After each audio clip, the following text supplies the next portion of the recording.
সকলকে জানাই শুভ মকর সংক্রান্তি শুভেচ্ছা ও ভালোবাসা। গুরুজনদেরকে আমার প্রণাম। নীলিমার সংসারে স্বাগতম সবাইকে।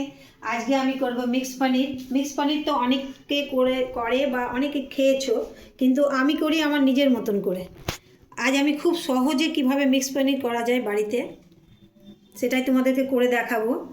দেখে নাও, আমি এখানে সব কিছু জোগাড় করে রেখেছি, ভেজে রেখেছি, কারণ ভিডিওটা বড় হবে বলে আমি আগে ভেজে রেখে দিয়েছি। এটা তো সবাই জানো কিভাবে ভাজতে হবে।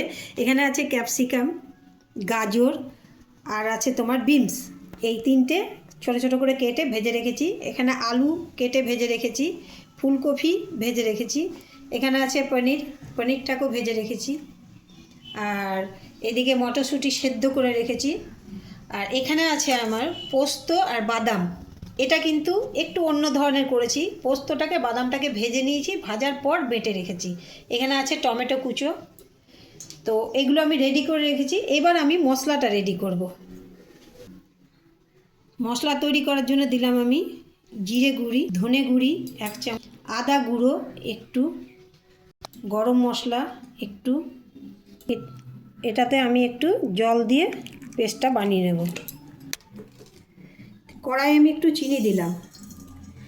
এই তেলটাতে চিনিটা দিলে কি হয়, কালারটা ভালো আসবে। আর এই কড়াইটা চিনি দেওয়ার পরে আমি একটু এর মধ্যে কাশ্মীরি লঙ্কা গুঁড়ি দিয়ে দেবো কালারের জন্য। এই তেলটাতে দিলে কালারটা ভালো আসবে। এবার আমি টমেটোটা দিয়ে দিলাম। টমেটোটা একটু নরম হয়ে গেলেই আমি এর মধ্যে মটরশুঁটিটা দেব। এই মটরশুঁটিটা আমি সেদ্ধ করে রেখেছিলাম, হালকা একটু সেদ্ধ করেছি। এটা এবার আমি এখানে দিয়ে দেবো।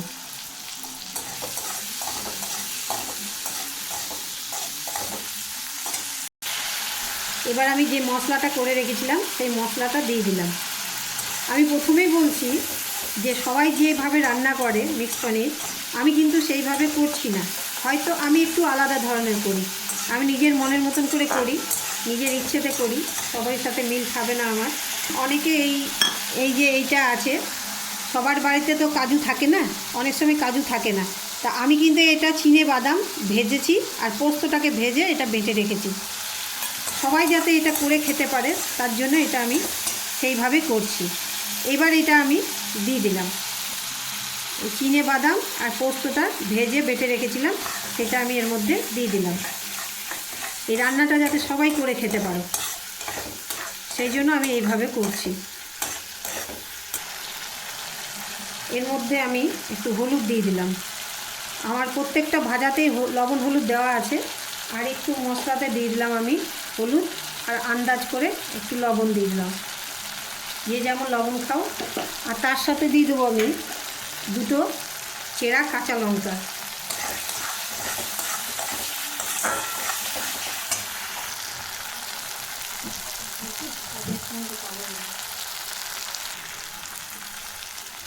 এর মধ্যে একটু ঝাল লঙ্কা গুঁড়ি দিয়ে দিলাম। আমরা ঝাল কম খাই, সেই জন্য ঝাল কম দিলাম। যে যেমন ঝাল খাবে সেটা দেবে। এর মধ্যে আমি একটু ঘি দিয়ে দিলাম। অনেকে বাটার দেয়, আমি ঘি দিলাম। আবারও বলছি, সবাই যাতে এই রান্নাটা করে খেতে পারে, খুব সাধারণভাবে আমি করছি। এই দেখো, আমার মশলাটা ভাজা হয়ে গেছে। খুব সুন্দর করে কষে নিয়েছি মশলাটা। দেখতে পাচ্ছ কালারটা সুন্দর করে কষা হয়ে গেছে। এবার যে আমার সবজিগুলো ভাজা আছে সেগুলো আমি একটা একটা করে দিয়ে দেবো। প্রথমে ফুলকপিগুলো দিয়ে দিলাম, ভাজাই ছিল আমার লবণ হলুদ দিয়ে। ক্যাপসিকাম, গাজর, বিনস এটাও দিয়ে দিলাম। এবার যে আলু আছে ভাজা সেটাও দিয়ে দিলাম। দিয়ে এবার ভালো করে মশলার সাথে কষে নেবো এটা।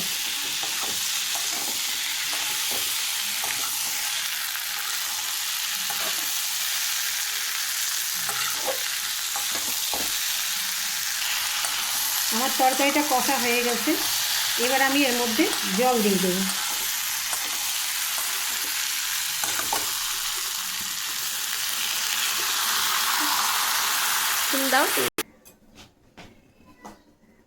এবার আমি এটা ঢাকা দিয়ে দেবো।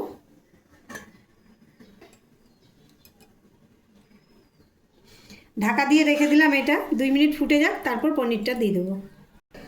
তরকারিটা ফুটে উঠেছে, এবার আমি ঢাকাটা খুলব।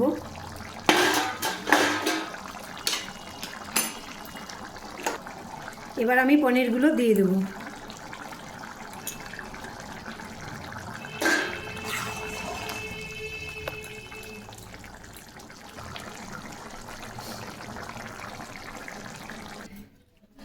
আমার মিক্স পনির রেডি হয়ে গেছে। তোমরাও বাড়িতে বানিয়ে দেখবে কেমন হচ্ছে। যদি ভালো লাগে তো লাইক, কমেন্ট, শেয়ার করতে ভুলো না। আর অবশ্যই একটা সাবস্ক্রাইব করে দিও। বাই।